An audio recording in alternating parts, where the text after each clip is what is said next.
Então vamos lá, grandezas inversamente proporcionais.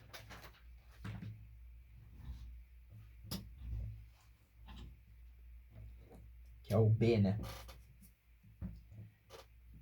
Inversamente proporcionais.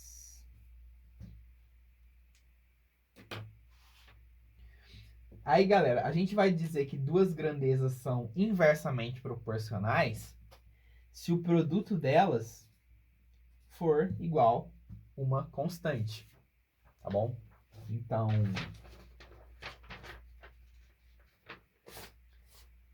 compara aqui, tá bom? Diretamente proporcionais, a razão é constante.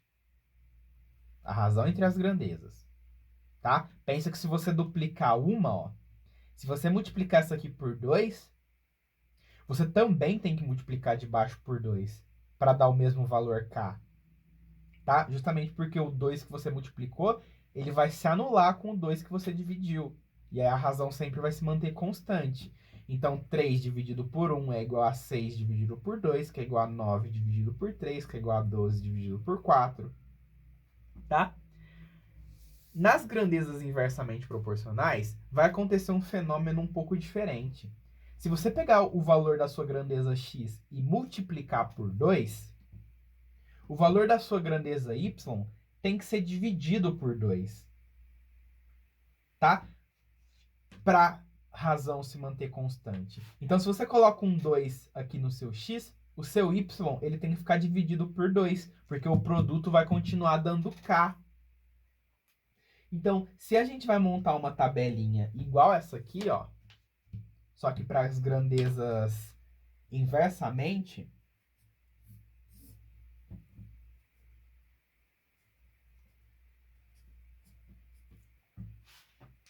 ó. Então vamos colocar aqui o y inicial de 3, né?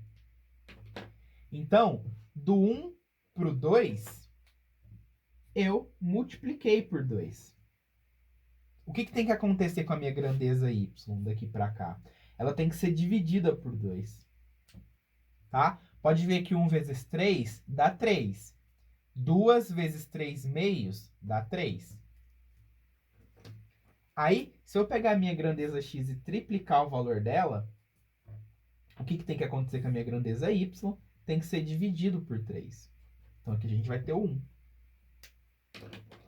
E, finalmente, se eu quadruplicar a minha grandeza x, a minha grandeza y ela tem que ser dividida por 4. Então, eu vou ter 3 dividido por 4. Tá? Pode ver que todos esses produtos aqui dão o mesmo resultado, que é 3. Enquanto que aqui, todas essas divisões dão o mesmo resultado. Tudo bem? Então, essa que é a diferença entre grandezas inversamente proporcionais, tá? E grandezas diretamente proporcionais.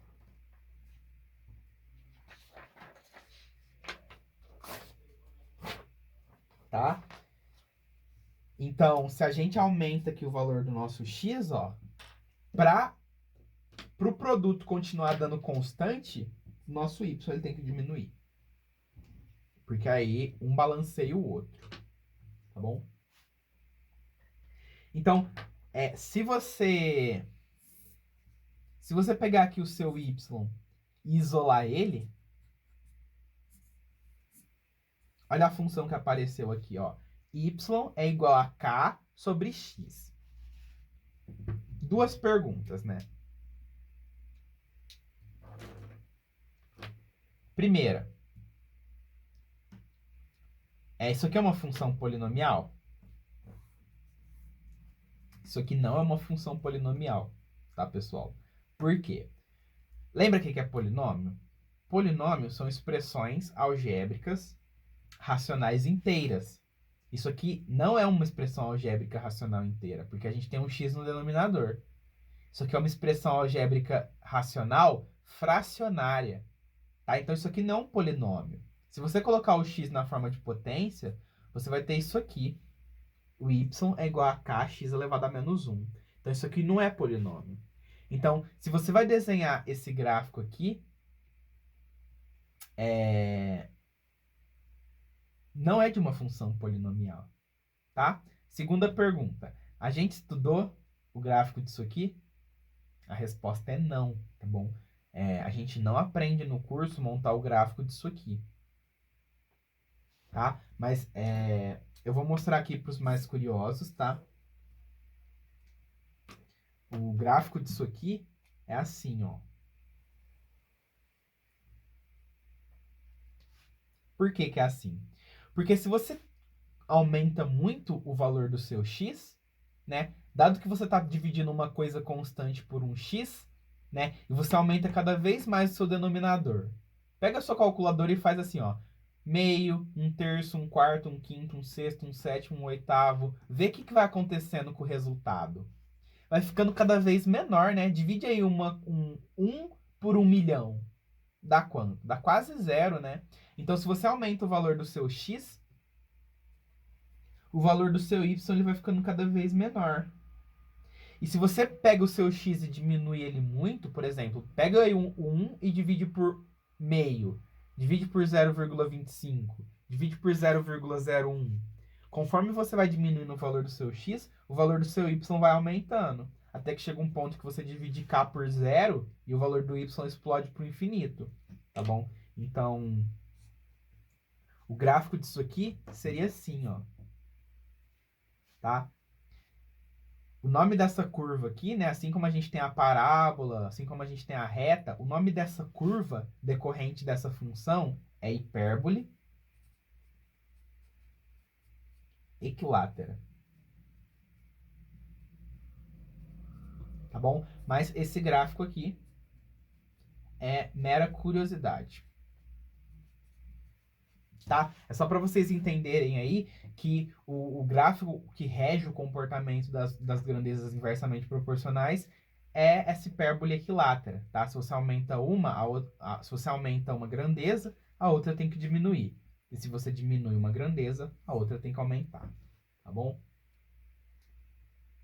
Mas a gente precisa sim saber o que é grandeza inversamente proporcional, tá bom? Só não precisa saber o gráfico.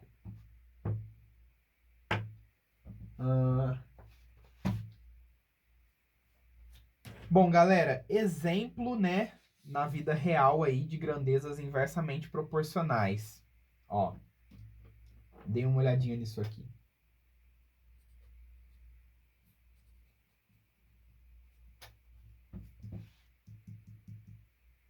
Né? Então, como a razão entre a distância e o tempo é constante,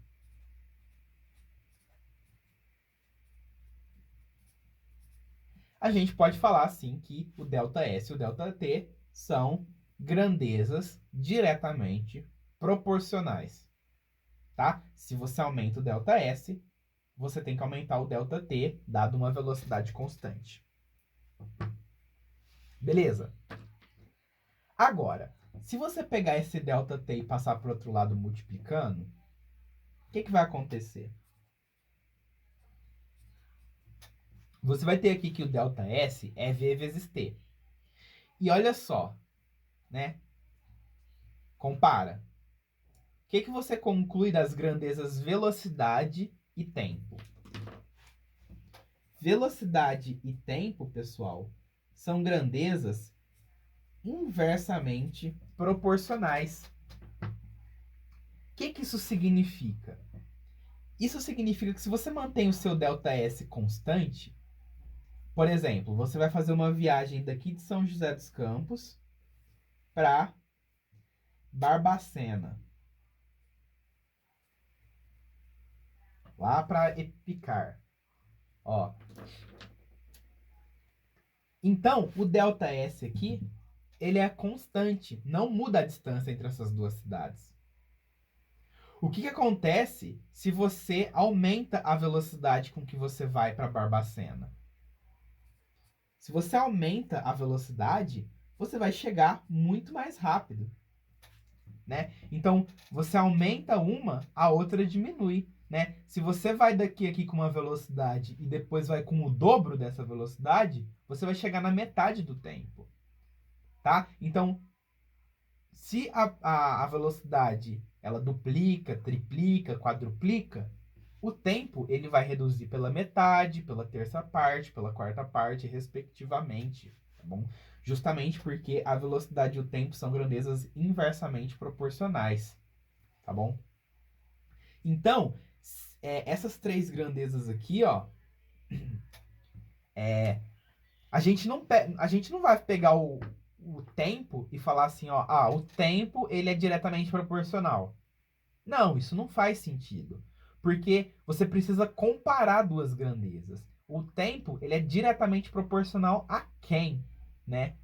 Não é que uma grandeza ela é diretamente proporcional. Não, ela é diretamente proporcional a outra, tá bom? Então, esse negócio de grandeza diretamente proporcional e inversamente proporcional acontece quando você está trabalhando com mais de uma grandeza, tá bom? Com duas, por exemplo.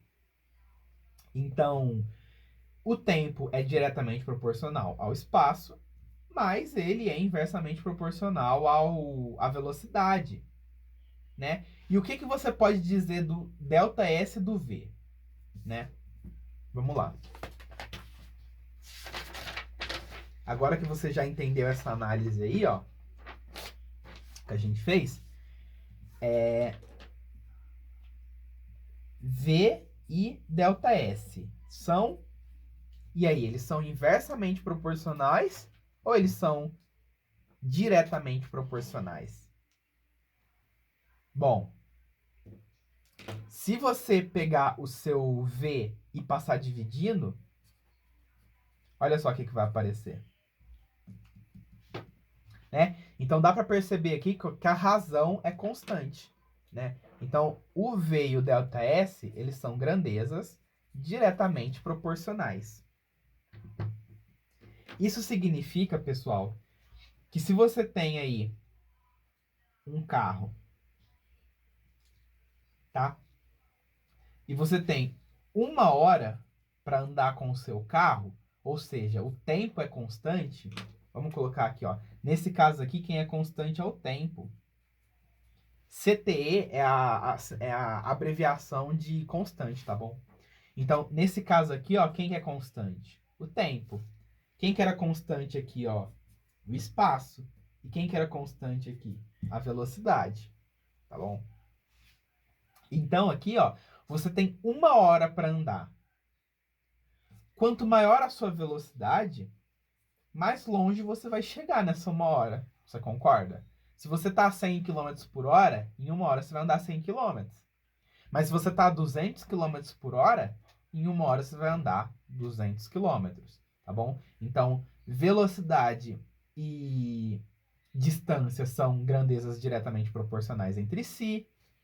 Velocidade e tempo inverso e velocidade e distância e tempo são diretamente proporcionais. Beleza? Então, o mesmo conjuntinho de grandezas, ó, eles podem se relacionar de maneira diferente entre si, né? Isso aqui também é um fenômeno que vai aparecer nas regras de três compostas, né? Lá quando a gente estudar, você tem um pedreiro que constrói tantos muros por tantos dias. Aí você vai ter que analisar esse tipo de coisa, né? Se você aumenta a quantidade de pedreiro, demora menos para construir. Se você aumenta a quantidade de muro, você vai precisar de mais pedreiro. Então você vai ter que analisar a grandeza por comparação ali, né? O número de pedreiros, e aí? Em relação aos dias, é uma grandeza inversa ou diretamente proporcional? Beleza, galera. É mais ou menos esse rumo aí que a gente vai tomar aqui no curso agora. E é esse tipo de análise, né? É uma análise mais simples aí, em comparação com o que a gente estava estudando. Tá?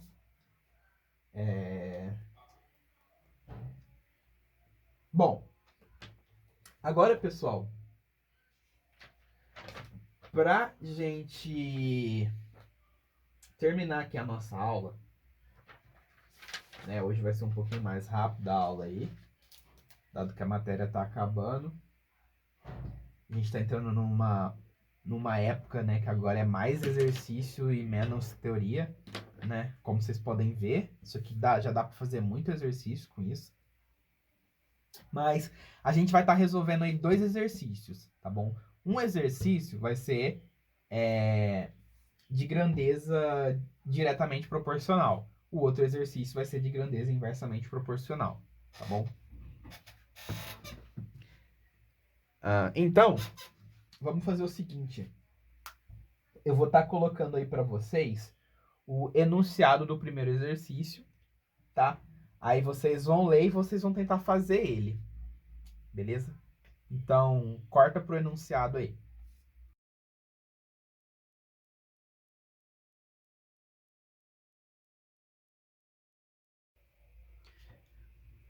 Bom, galera, então vamos ler aqui o exercício, né? Você tem aí um grupo de 4 sócios, o ABCD,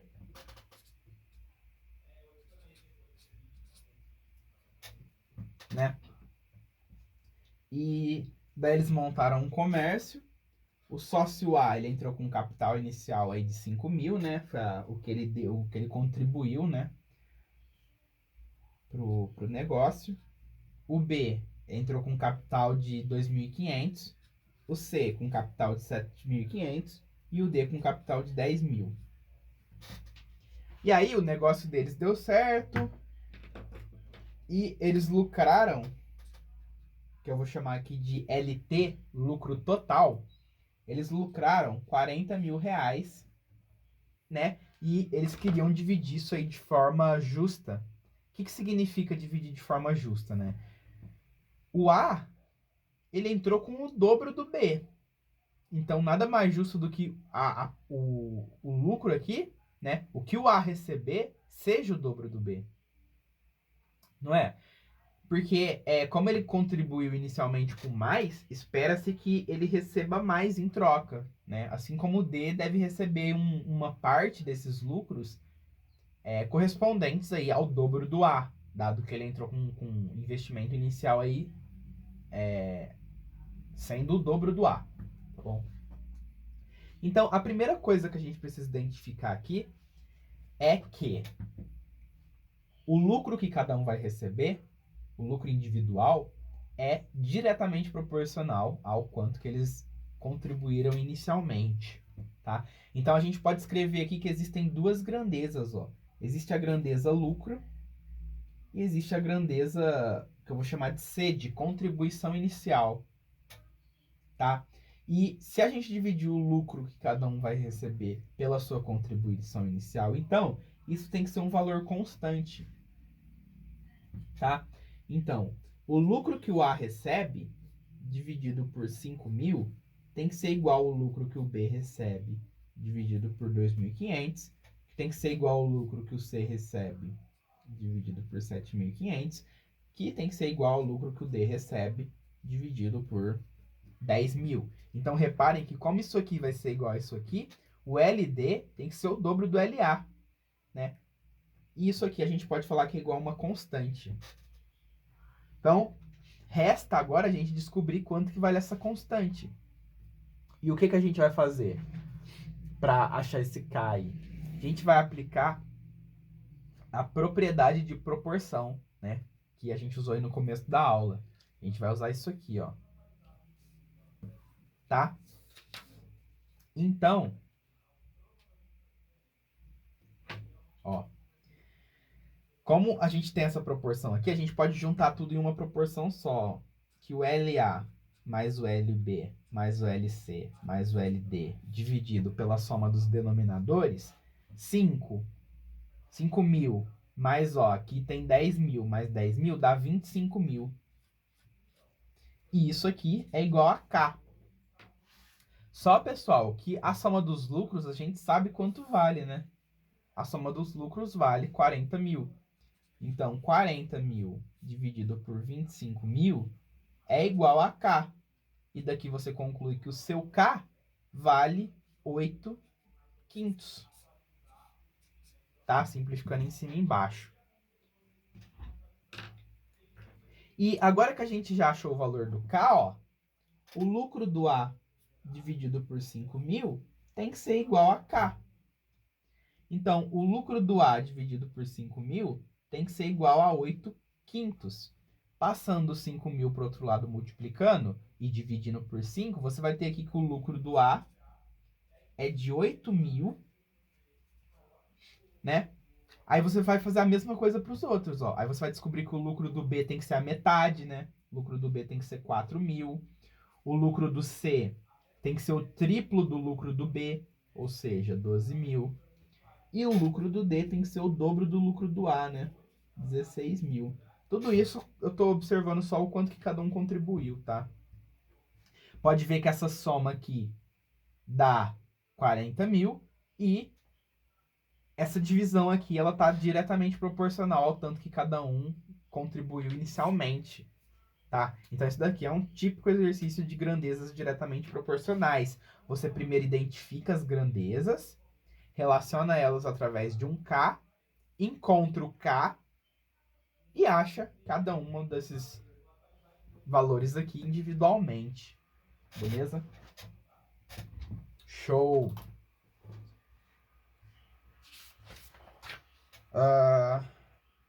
Bom, galera, agora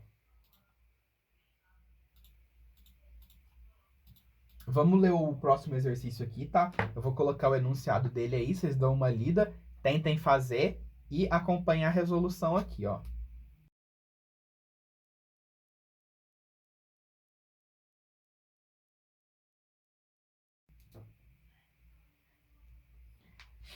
Então esse exercício fala assim: devemos dividir uma coleção de 107 figurinhas,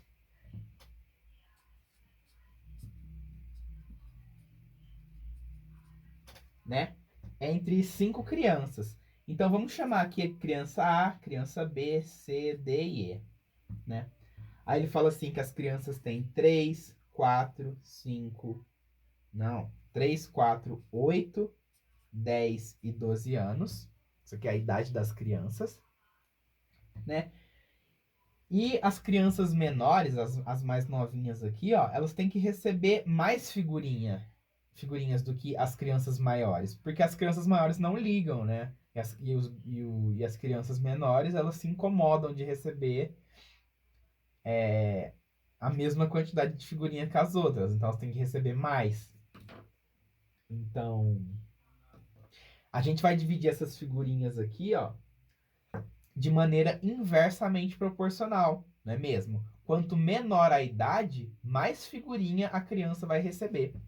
Então, as grandezas aqui, pessoal, são idade, tá? Idade é a primeira grandeza e a segunda grandeza vai ser figurinha, tá? Aí a criança ela vai receber uma determinada quantidade de figurinhas, que vai ser FA, o mesmo para B, C, D e E, tá? Então, FA, FB, FC são as quantidades de figurinhas que cada criança recebeu, né?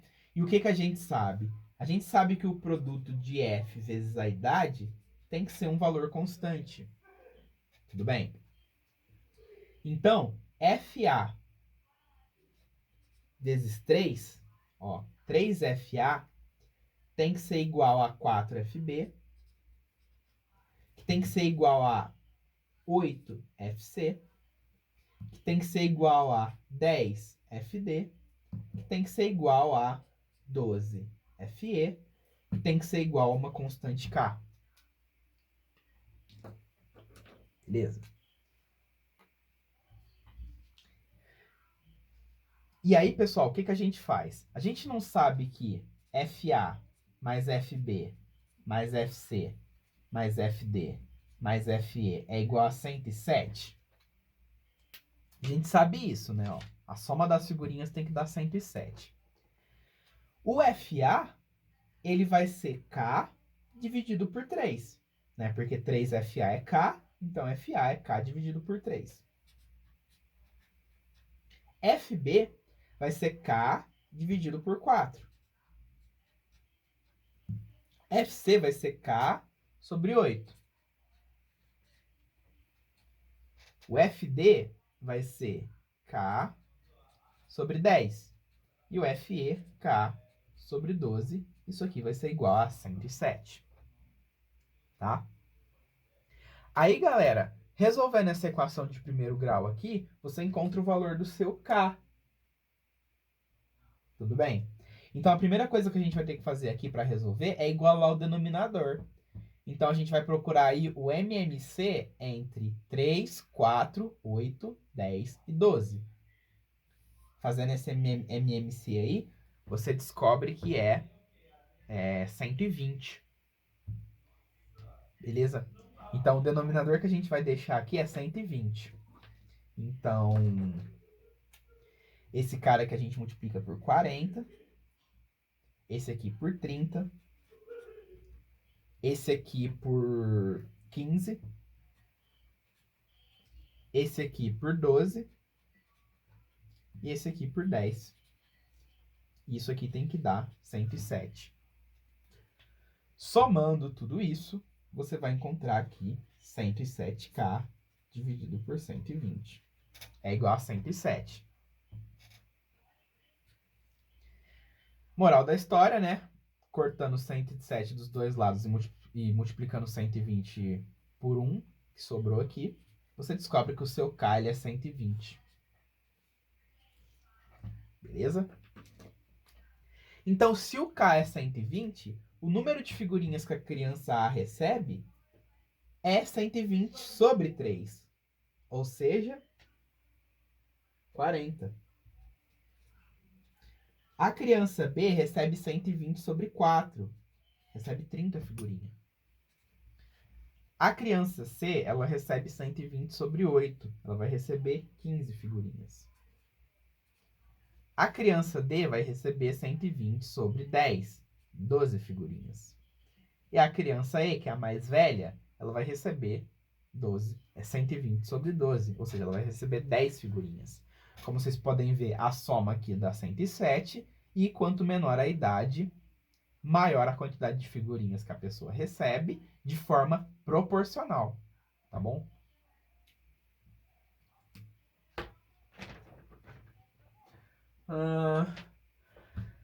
Galera, era isso que eu tinha para falar para vocês, tá bom? O próximo assunto que a gente vai estudar aqui vai ser sobre regra de 3, tá bom? Então a gente vai estudar aí regra de 3 simples, regra de 3 composta, que é um assunto que a prova da Epicar adora, que sempre cai, tá? E aí a gente vai estar estudando isso aí na nossa próxima aula. Beleza? No mais, era isso que eu tinha para falar para vocês. Beleza? Lembrem de fazer as tarefas da semana. Beleza? Se você não lembra aí das tarefas, né? Deixa eu ver, acho que a gente tem tarefa para hoje, terça-feira, dia 12. Só deixa eu conferir. Eu coloquei num mural. Mural não. No Classroom. No Classroom eu coloquei assim, ó, resumo das tarefas da semana, né? Então, hoje, dia 12, a gente tem entrega da lista 22, tá? E amanhã a gente tem aí entrega da lista 16 e do simuladinho 2, beleza? Bom, galera, vou ficando por aqui. Vocês não estão recebendo listinha hoje, tá? Porque a listinha ela vai vir amanhã, porque eu vou passar a regra de 3 e aí eu já dou uma lista com tudo isso, beleza? Então, hoje estudem só a teoriazinha aí, terminem as tarefas que vocês têm da semana e a gente se vê amanhã, tá? Com geometria e regra de 3. Valeu!